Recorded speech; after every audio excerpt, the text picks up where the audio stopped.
We are the nation's number one talk station, 99.3 Nigeria Info. Lovely, lovely morning to you, Lagos, Nigeria. Thank you for joining us again. It's the last hour of the show we call The Crossfire, the show that Lagos listens to. Lagos loves the show because we drive the biggest conversation in the country every weekday, Monday through Friday. We start as early as 5 a.m. That's how early we start. So if you always miss out on our early conversation from 5 a.m., you should stay tuned. We start with the lead, the stories that you should watch out for all through the day. All right. Welcome to Last Hour. I'm Sheriff. You can watch live right now on Facebook and on YouTube, where we are streaming live. You can watch. You can see me and my guest already in the studio. We have joining us right now the Vice President, National Association of Resident Doctors, first Vice President, Dr. Christopher Arome Adejo. He joins us very briefly this morning, and then I have in the studio, live in the studio here, Liborous Oshoma. He also joins me. Liborous, good morning to you. Thank you for joining us. Yeah, good morning, Sherry. Dr. Christopher, good morning to you. Thank you for joining us this morning. Good morning, Sherry. The line is not that clear. I can barely hear you, sir. Oh, can you hear me now? He's making a cracking noise. Oh, it's still making that noise? Yeah. Oh, wow. I'm so... It's affecting my ears. Oh, I'm so sorry. You know what, Dr. Christopher? Let's try and call you back. Is that okay?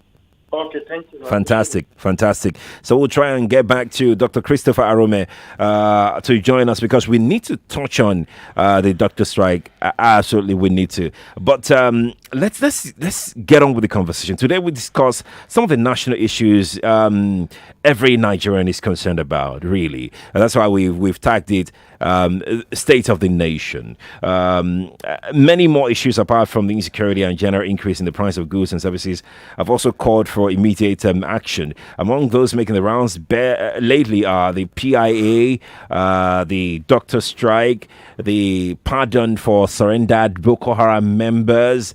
You can just name them. It's just so huge. The number of the Petroleum Industry Act is also in the midst somewhere. But all of this, we'll touch on them as we go on. But let me quickly begin by speaking with Liborous Oshoma on the doctor strike. Liborous, what's your thoughts? I'm sure you must have been following, the trend in the doctor strike conversation. What's your thought about it? Yeah, quite unfortunate, first and foremost. You find situations where our leaders will build, according to them, in their words, world-class hospitals. And yet, when they have the slightest of headache, they will go to less world-class hospitals in other countries for treatments.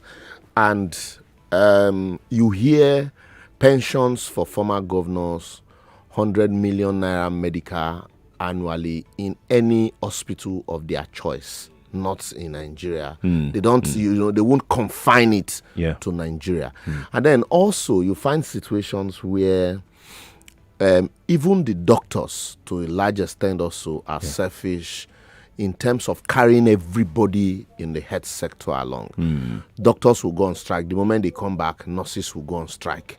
Once those one gets back, you hear that the technicians, the lab technicians, exactly, yes, we also go on strike. I think there should be a holistic effort also to ensure that everybody in the health sector is carried along by, doctors that are the heads of those sectors. And then lastly, we the people, because we always have alternative. We can always go to some of these private hospitals or in some cases patronized chemists. We would not want to share in the pains of, the doctors and then the managers of our health sector. So we always find ourselves, arguing between these politicians and what should be done. If we insist, imagine somebody coming to tell me that President Buhari's medical doctors had been abroad even before now, and so you can excuse him. But it's simple. it's like saying before I became the MD of Toyota, I was driving a Honda. And so now that I'm the MD of Toyota, since I have been driving Honda, I will continue to drive Honda. What you are saying is that Toyota is not good enough for you, and yet you are the MD.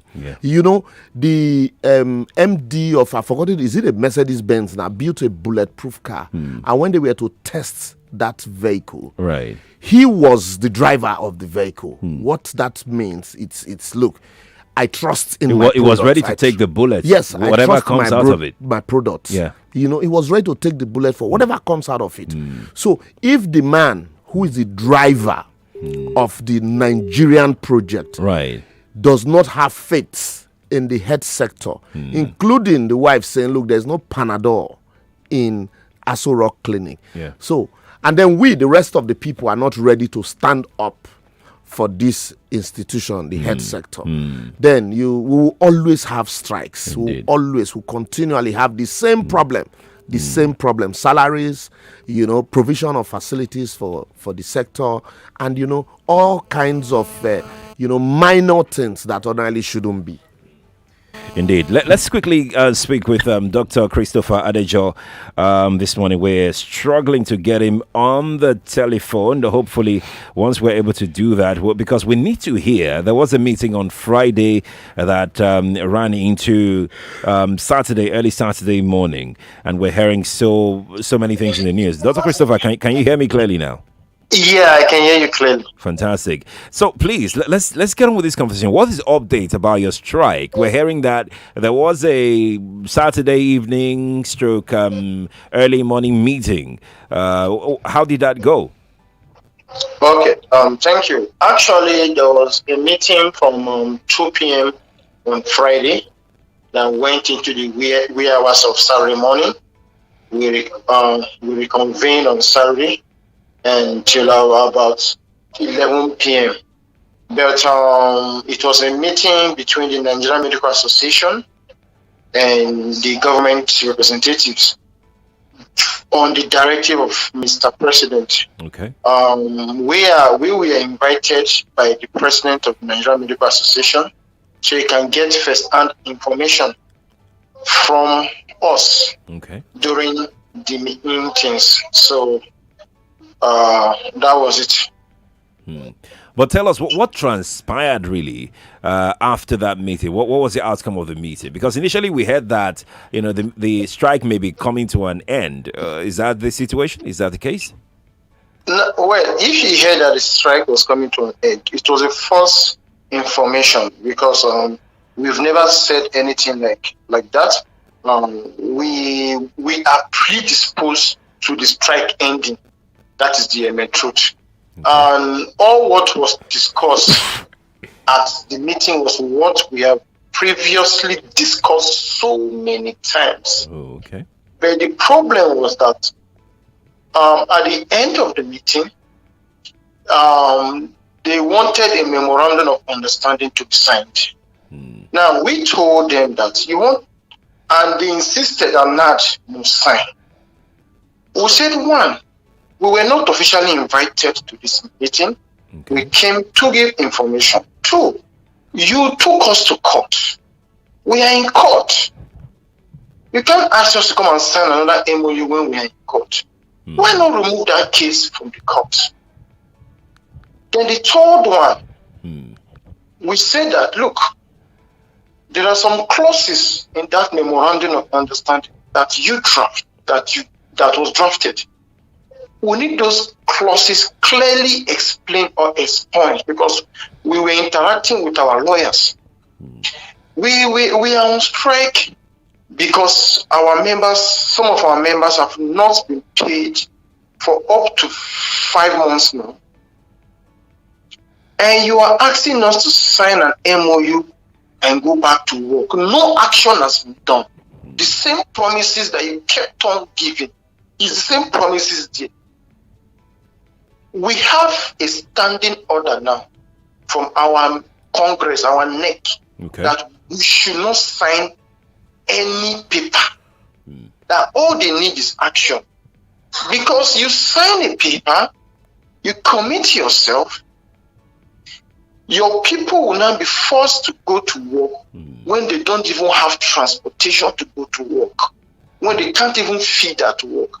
And if they make a mistake, you come calling for their head.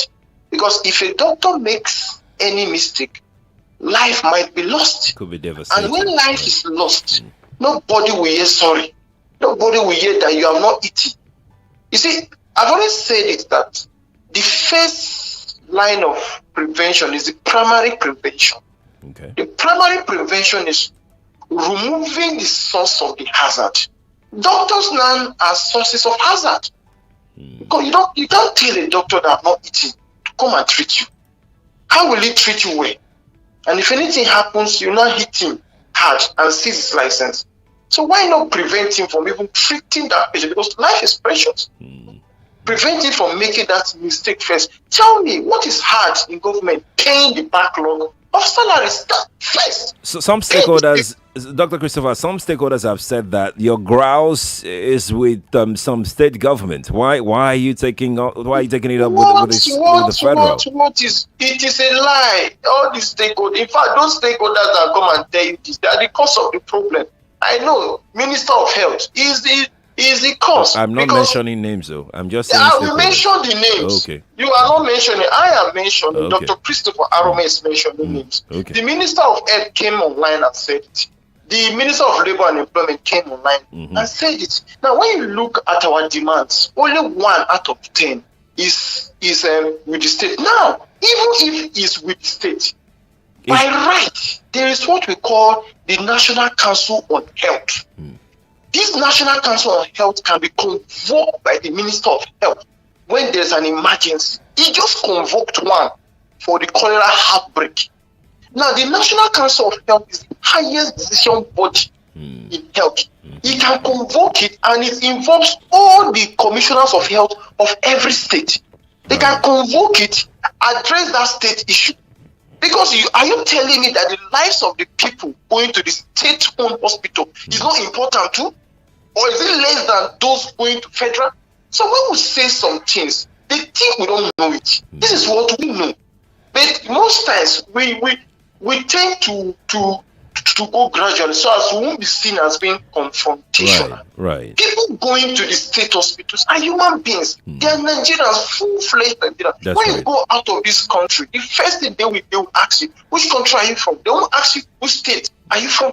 Which country? We are all Nigerians. So be it in the primary health care owned by the state, be it in the state general hospital, be it in the federal tertiary center, everybody coming there is a Nigerian. And the Minister of Health, if he really knows his duty, maybe he doesn't know it. So if he doesn't know it, I am not telling him that he can convoke a national health conference. Convoke it. Call all the commissioners of health of all states. Right. Let them discuss this and give a marching order. Because health is wealth. Health is number one. That's right. Things are not going fine. See, things are not going fine. There's a Saudi examination soon. And I'll tell you, 80% of our members will attend that interview. What do you mean? The Saudi examination, is that what you said? Saudi people are coming to push our doctors again this week. 2 exams, Lagos and Abuja. And I tell you, I will even be there. You will be there. Because I've told myself I will not leave. But now I think all hope is lost. Because even after a government directive, the number 1 citizen of this country have directed you, solve this issue. You now come to bring, he told you, solve all technicalities. You now come and even added more technicalities. Dr.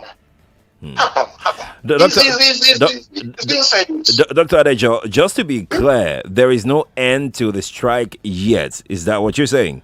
There is no end. I made a statement, and I feel you have seen it. There is no end. There is no hope.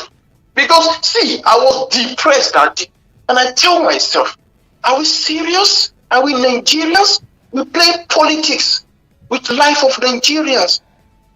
What is wrong in you removing those clauses? If you telling me that the life of Nigerians are really urgent, you are asking me to sign an MOU, even if my people said I should not sign, because of the lives of Nigerians. Okay, let's see and see, let's try, but please give us a softer landing. Remove this and this. It's give and take. What is wrong?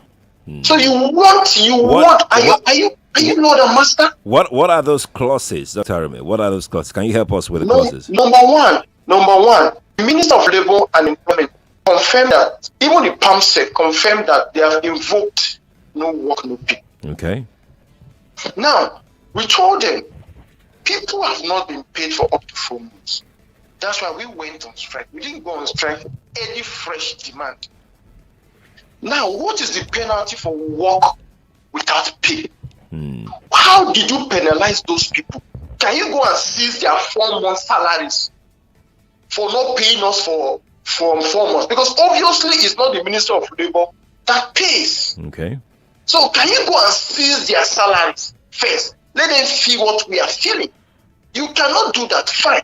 So you cannot penalize us for asking for a legitimate demand. And you went to court, asking the court to give you reason why you will not implement no work no pay on us. The matter is still in court. And you are implementing it. We won't sign anything that has that. We will not. Anything we sign will clearly state that there will, even if we know that you people have history of not keeping to the memorandum of understanding of action, of action addendum that you started, then at least because of the lives of Nigerians. You understand? Yeah. Each, every one of us should try and be reasonable. So, and all they do is to come and be talking about Hippocratic code, which they don't even understand. Imagine somebody telling me that I am not patriotic. You, the PAMSEC, the minister, that they are paying you with my tax, that you are traveling up and down, going on vacation. Me that trained abroad and came back to work. You are telling me I'm not patriotic. Who is more patriotic out of the two of us? Dr. Arome, I will come back to you much later during the week to have further conversations with you. Thank you so much for joining us on the Crossfire this morning, Bill. Thank you for the update. We really appreciate it. Thank you, Sheriff. There you go. The first Vice President, the resident Doctors NARD, Arome Christopher Adejo. Liborous. Like I said, it is easy for government to throw patriotism in your face. You are not patriotic. And yet, these same people are very far from being patriotic. They don't even know the meaning of patriotism. Because a situation where you know what? You go on a trip that you ordinarily ought not to go. Let's not even talk about medical tourism now. Let's go to break, Liborous. When we return, we'll dive deeper. Lagos, do join us again. We'll be right back. This is an infomercial.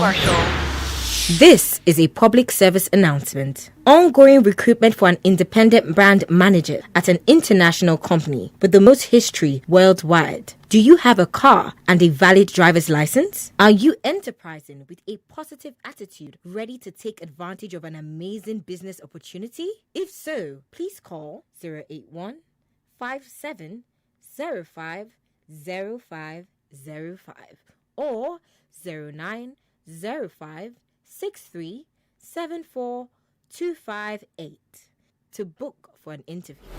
99.3 Nigeria Info. We'll be right back. Hi there. Do you know that you can invest your money with Fair Money? That's right. Fair Money, the quick loan app now Fair Money Microfinance Bank, offers investment opportunities that allow you to grow your wealth. By investing in Fair Money, you stand a chance to earn as high as 21% return on investment. What's even better is that Fair Money is offering to cover the liquidation cost of migrating your investment. So hurry, contact us via phone on 070-492-06939 or 01-700-1276. You can also send an email to investment@fairmoney.ng or efeosa@fairmoney.ng to start the process of migrating your investment from low-yielding returns to high-yield return investment opportunities on Fair Money. Fair Money to the moon. Oh God, this your keke now. Make my market market no follow. Madam, fast abeg. Nobody dey my shop. Why dis person dey steal from me now? Wahala no dey finish. Only biz, oh. Online market for your store. Online market, online market. You get store and you want elevate. You be shop owner and you want celebrate. Buy plenty market with the right online partner. Only biz, oh. Online market for your store. Papa, you don't order your goods, so no enter market just to open your store. Them go deliver your goods straight to your door. Only biz, oh. Online market for your store. Omnibiz go deliver your goods to your shop fast. Just go their website shop.omnibiz.com or download the app. You fit even call them on 0700 005 5555. Omnibiz, online market for your store. Babe, that girl must be using something. Hey, Barry, what kind of something? You to see how she's always smiling, displaying her 32. You're cuckoo right. I know her secrets. I know what she's using. She uses it twice a day. Tell me her secret. I'll give you a hint. ABZ. ABZ? Yes, ABZ is the secret. Close-Up contains antibacterial zinc, ABZ, which gives you 3 times more freshness and 3 times more protection. Better than your regular toothpaste. Now you know the ABZ secret. The new Close-Up is her secret. Everybody must hear. You can't keep a secret. New Close-Up with antibacterial zinc. Triple the freshness, triple the protection. When I was 5 months pregnant, I started using bio oil for stretch marks. I must say, if I'd known about it before, I would have started using it earlier. I've been really impressed with the results. Bio oil helps improve the appearance of scars, stretch marks, and uneven skin tone. Bio oil is available in all leading pharmacies and shops. Bio oil is also available online on Jumia on the Bio Oil official store. For more information, please contact Bio Oil Nigeria on Facebook. To identify original bio products, look out for the Sproxil, scratch, and text pin. Bio oil skin care proven as safe for its intended use by adults, including women. In the unlikely use of skin irritation, please discontinue use. The reward for hard work is success. The reward for dedication is proficiency. And the reward for consistent learning is mastery. Now is the time to take your experience in Forex trading to the next level. And Hot Forex is here to help you do just that. Whether you're a beginner, intermediate, or professional trader, come to our educational centers to gain exclusive access to premium trading education that delivers essential trading skills, helps you make the best trades, and master the markets. Registration is completely free. Opportunity to be experts in the Forex market. So if you're in Lagos, our doors are open to you.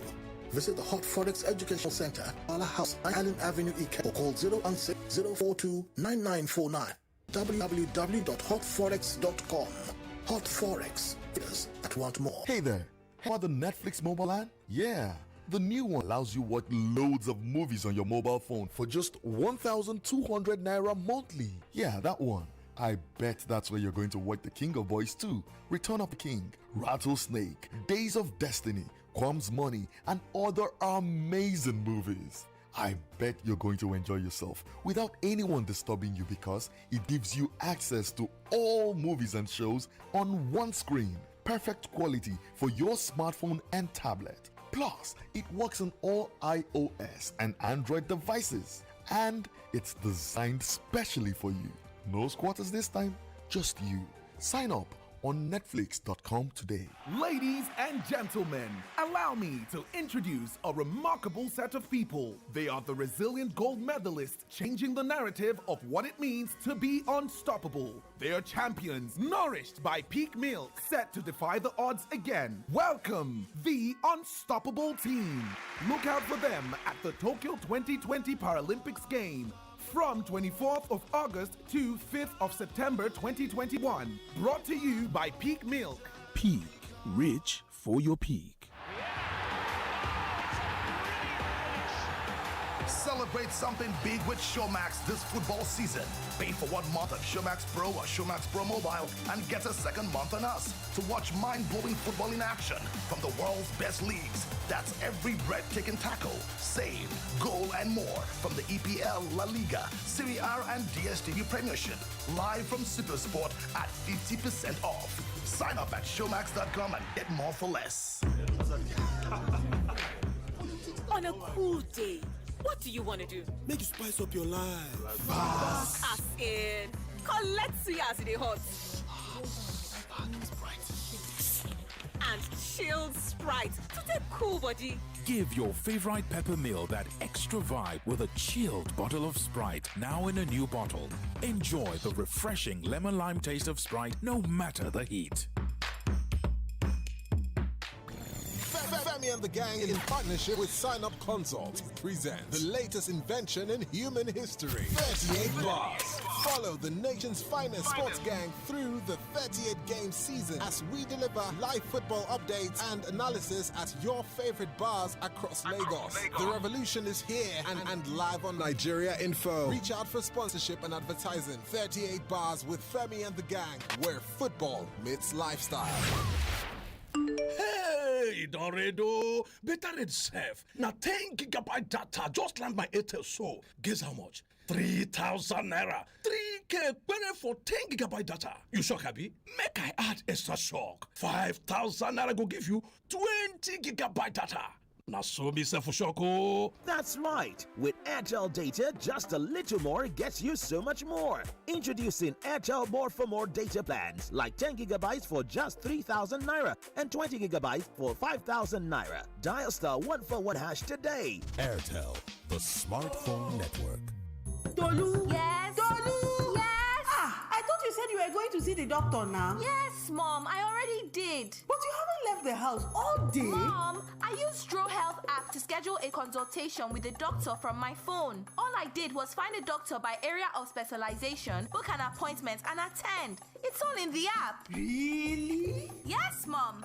With Dro Health, there is also no need to visit the hospital for a consultation, as we can talk to doctors, order medication, and book lab tests on the app for as low as 1,500 naira. How? Download Dro Health on Google Play or App Store, or visit www.drohealth.com for more information. Thank you. I'm sharing this on all my WhatsApp groups. Dro Health. Your health is our priority. 99.3 Nigeria Info, your number one station for talk. Let's talk.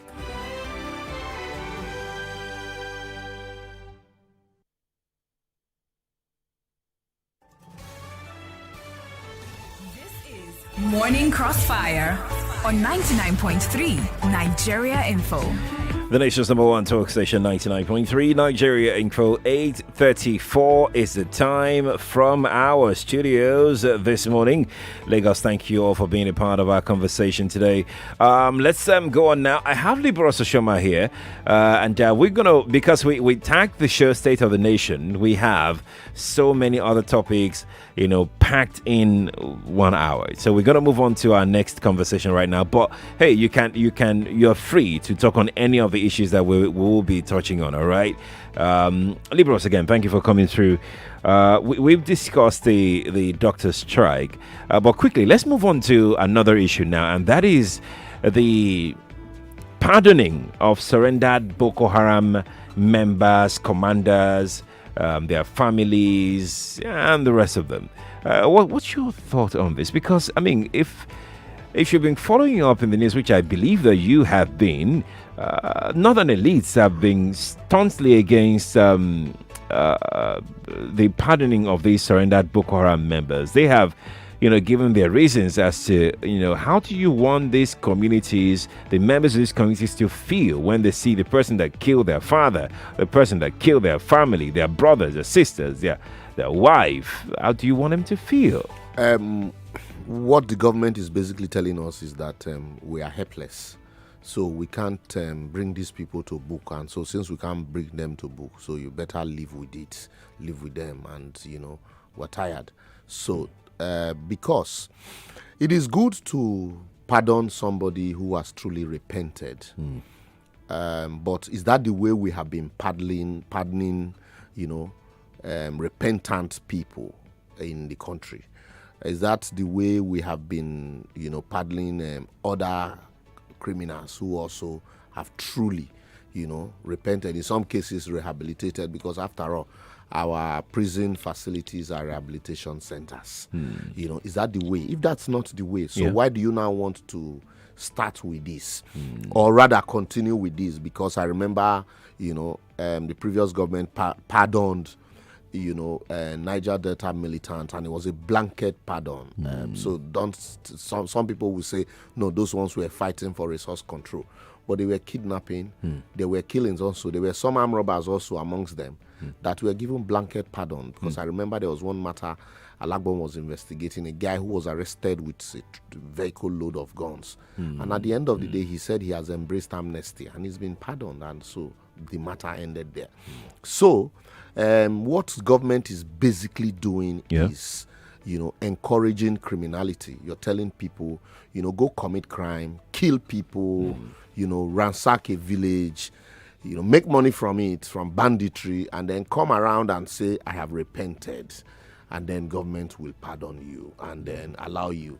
And then also indirectly, you're creating lords in these villages. Yes, because a man who's been known to terrorize a village, government would keep him, for some days and say they have rehabilitated him.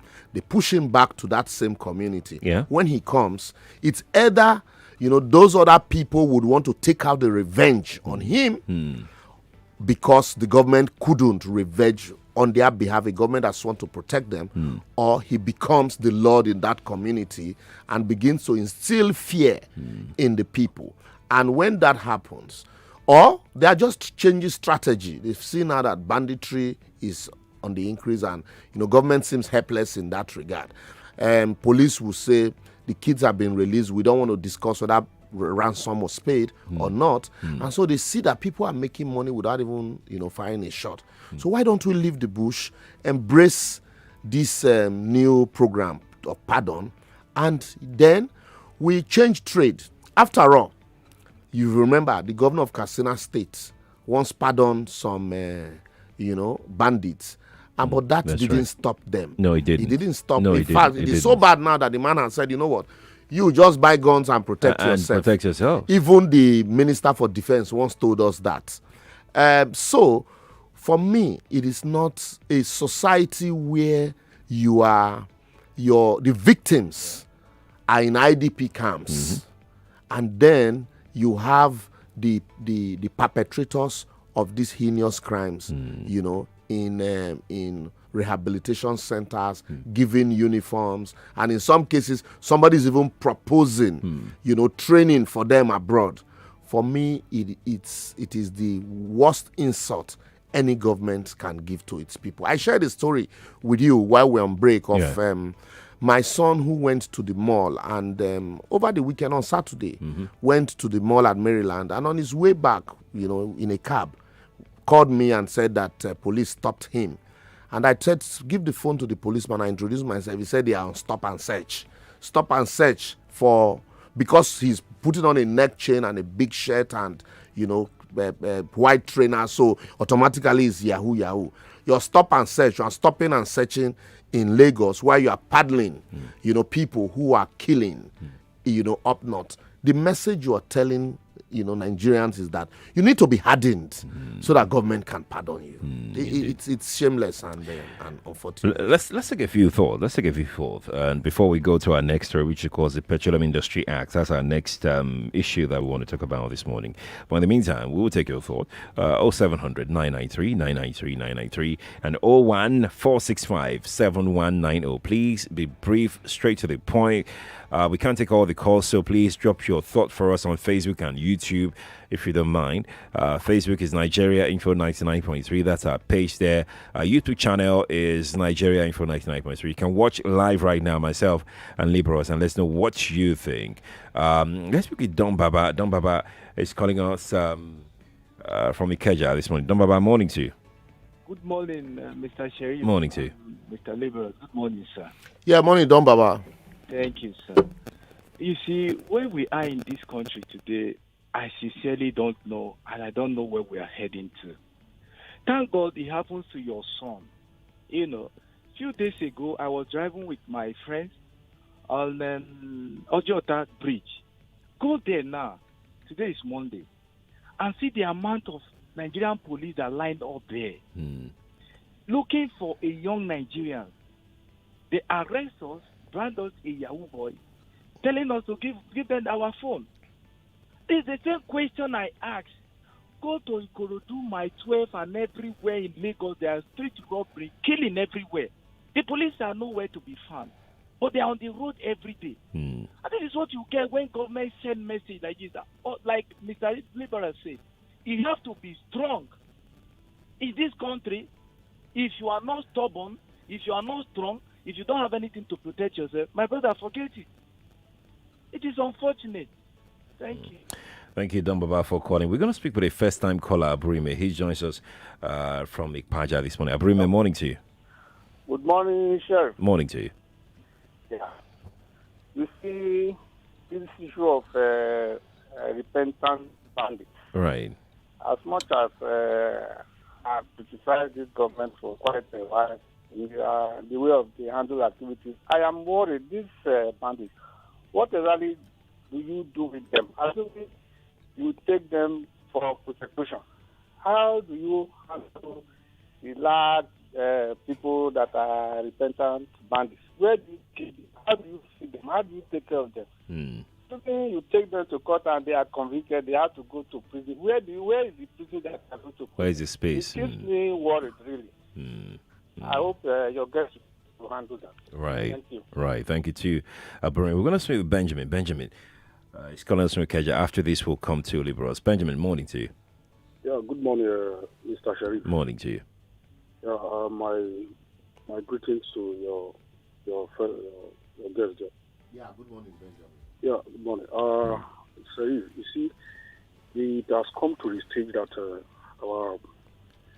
our president and the governors are playing with the citizens, and this is not the first time. We've been doing this so many years, and it's more like we Nigerians doesn't care to them because we have no power to do anything. But they have forgotten that the election that they came into positions, we got them in. Look at every state, the facing issue of insecurity, and this thing started giving us signs from the beginning of Jonathan, and we're able to tackle it now. And this thing has become a worrisome in the northern part of Nigeria, and not only in the northern part, it's coming to the south now, southwest here now. And I have this feeling that the way this situation is going, with time, everybody is going to disperse because look at like the young man I just called the other time. He was talking about how police were parading in the other places and they are not doing the right thing. So we need to restructure our system. Like people are complaining, we should restructure our system. If we cannot restructure the system, bring everything to normal constitutional right. That means the country will tear apart. Benjamin, thank you. Thank you for calling me. Appreciate it.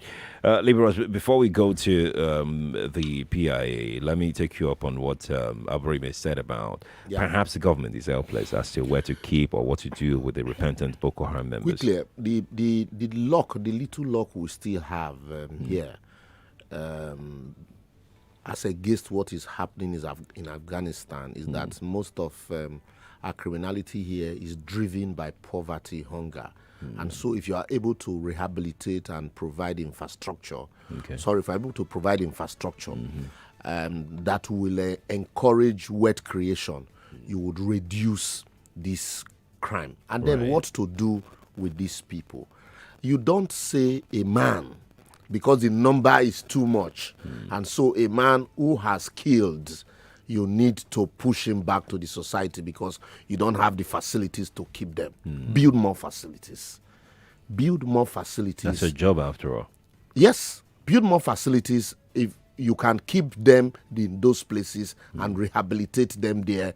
So there are some that have committed heinous crime. That is how you know, how you begin to profile them. You don't just say, oh, look, we'll keep them for 3 months, 6 months, and then you let them go. Build facilities. After all, you're building roads.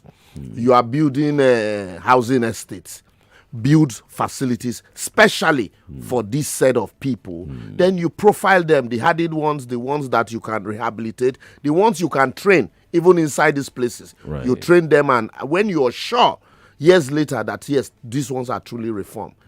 So it's not enough to say, oh, we don't have facilities to keep them. You have the money to build the facilities where you can keep them. Indeed.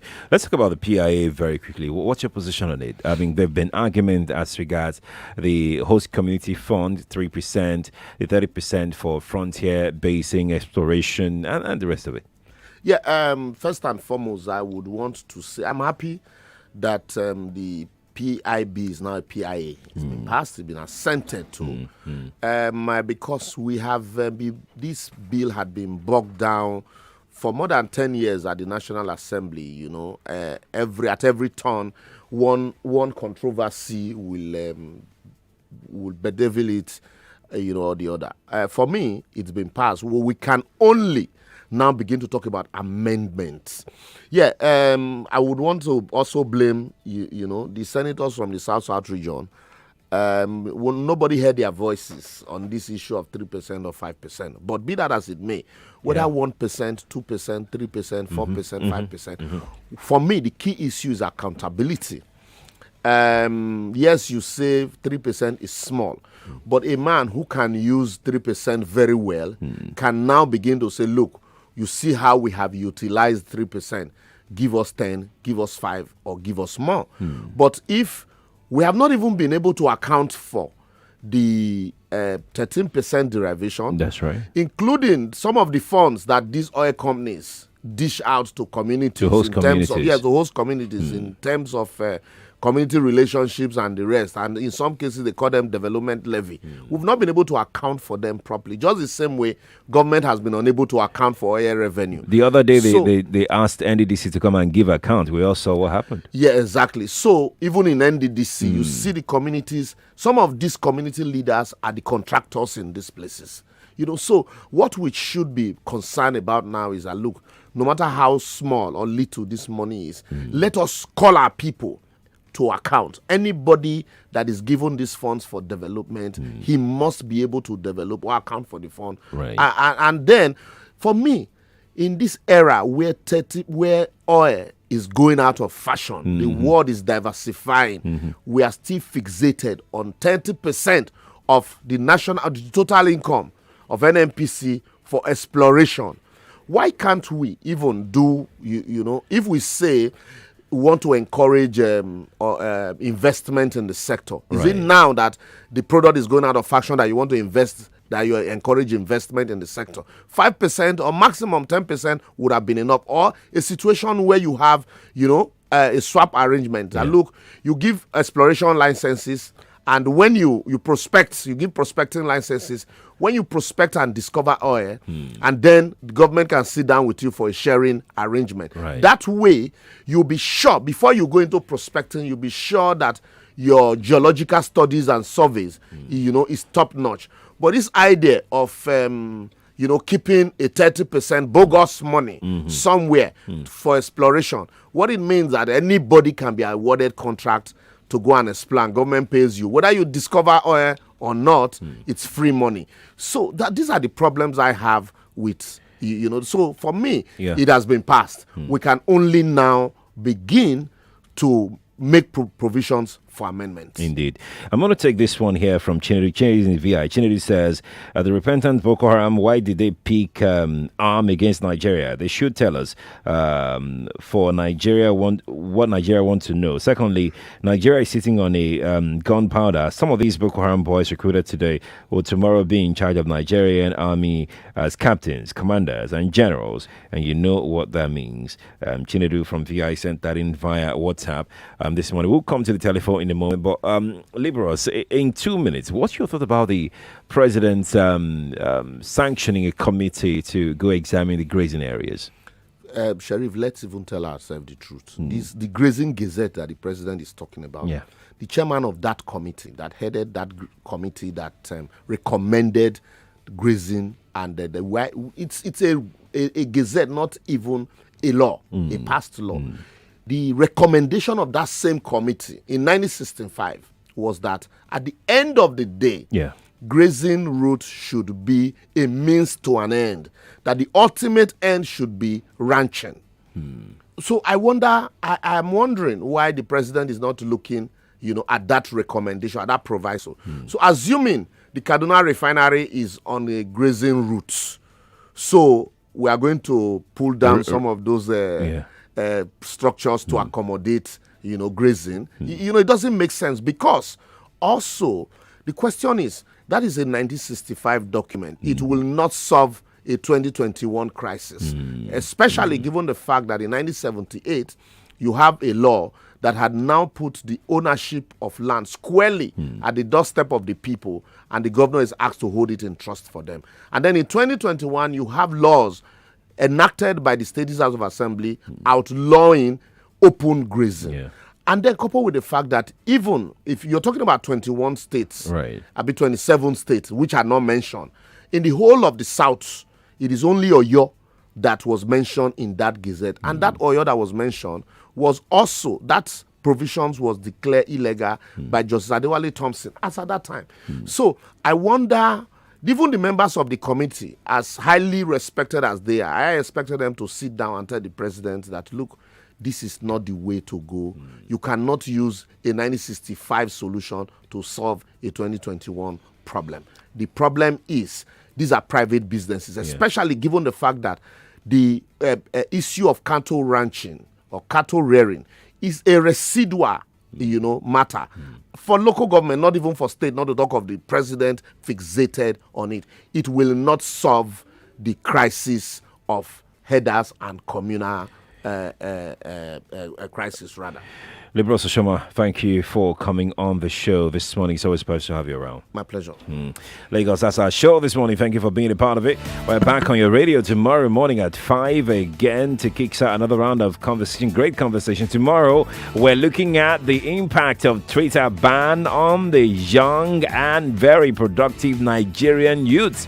We're having some techpreneurs in the studios and talk to us about how the Twitter ban has affected their livelihoods, because a lot of young people do business on Twitter. It's over 2 months now since the ban. So let's examine the impact so far on businesses and economy of the young people in Nigeria. I am Sheriff Quadri.